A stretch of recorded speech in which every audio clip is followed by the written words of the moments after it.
faida za mikopo, tunatangaziwa sana faida za mikopo. Tunatangaziwa kwamba mikopo ni mizuri sana kwa biashara yangu. Sawa Faida nyingine ni vile mkopo huongezaga mitaji kwenye biashara husika. Wengi tunachukua mikopo bila kuangalia uhalisia wa biashara yetu. Tunatumia muda mwingi, badala ya kukuza biashara yetu tunakimbizana na marejesho ya mikopo. Kwenye mapato yako ya siku yanabidi yawe na hela ya mtu. Sawa Na muda mwingine ukishindwa kabisa kufanya, maanisha unakuwa kwenye duara la mikopo kila mara. Ikiwa unaweka tu hela bila ukomo, hiyo biashara unapata hasara. Shosti, tusemezane. Ni wafanyabiashara wadogo. Kama tulivyopita tuliongea kuhusu wafanyabiashara wadogo, ni wale ambao mitaji yao ni kuanzia shilingi 10,000 mpaka milioni 10. Wote hao ni wafanyabiashara wadogo. Kwa hiyo sasa wafanyabiashara wenzangu wadogo, tumejua aina za mikopo. Tunakuja nini hutokea kwa wafanyabiashara? Faida za mikopo, tunatangaziwa sana faida za mikopo. Tunatangaziwa kwamba mikopo ni mizuri sana, mikopo ina riba nafuu, yani kelele zinakuaga nyingi.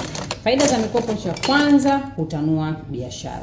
Na mikopo ambayo hutanua biashara. Biashara miaka 3, 4 unasema kwamba nahitaji mkopo wa kutanua biashara yangu.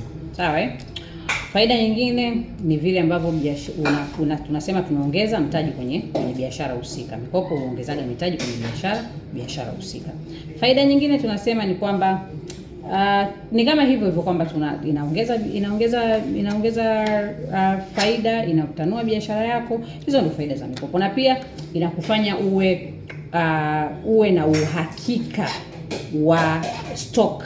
Yaani kama mfano biashara ile ya ule mkopo wa stock, ule mkopo ambao unapewa stock, inamaanisha una uhakika na stock na kuendelea kuuza taratibu. Sawa Sasa nini hutokea kwa wafanyabiashara wengi? Wafanyabiashara wengi tunachukua mikopo bila kuangalia uhalisia wa biashara yetu. Sasa twende kwenye uhalisia kabisa, kwamba athari za mikopo kwa wafanyabiashara wengi ni pale ambapo tunatumia muda mwingi, badala ya kukuza biashara yetu tunakimbizana na marejesho ya mikopo. Scenario number 1.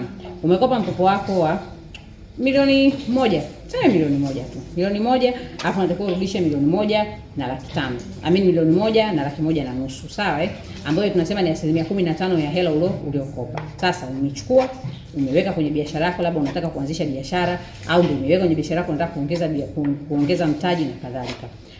Unapaswa uwe labda na siku 60 ambazo ni miezi miwili hiyo. Tunasema kwamba unatakiwa ulipe mkopo wako huu kwa muda wa miezi miwili.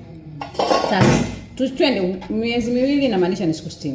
Kwa kila siku moja unatakiwa uwe na shilingi 20,000 pembeni ili uweze kurudisha mkopo wako. Sasa endapo leo Jumatatu umeuza, utatoa 20,000. Jumanne hujauza, inamaanisha utailipia Jumatano. Kwa hiyo Jumatano unatakiwa utoe shilingi ngapi? 40,000. Means nini? Means kwamba kwenye mapato yako ya siku yanabidi yawe na hela ya mtu. Sawa Na muda mwingine ukishindwa kabisa kufanya hivyo, watu wengi hukimbilia kukopa mkopo mwingine ili kurudisha mkopo unaofuata. Yaani zimepita siku 60. Yaani zimepita siku 60 na hujaweza kurudisha mkopo. Unafanyaje?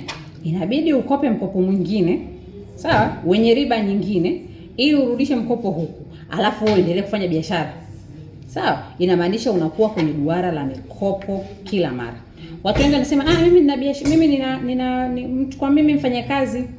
Wafanyakazi wengi wanaoingiza hela kwenye biashara ni watu ambao hawafuatiliagi hata hizo hela.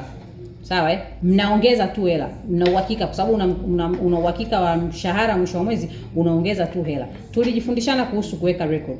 Ukiwa unaweka tu hela bila ukomo, hiyo biashara unapata hasara. Biashara ni lazima iwe na ukomo wa mtaji. Yaani kwamba hela gani unaopaswa kuweka. Sasa ile hela unayoiongeza ambao unasema mimi ni biashara yangu naiongeza tu, ile hela kwenye biashara tunahesabu kama mkopo. Kwa hiyo umeacha kukopa kwenye microfinances, umeacha kukopa kwenye vikundi, unajikopesha mwenyewe kwa sababu unakuwa unatoa kwenye hela yako ya mfukoni na kuweka huko. Hiyo inamaanisha umejikopesha, japo tu labda hujilipi na riba, na inakuwa ni mkopo wa muda mrefu. Sasa kwa nini tunasema mikopo ina faida? Yes, na ina hasara. Sasa, nini unapaswa kufanya wewe mfanyabiashara mdogo? Shosti! Tusemezane.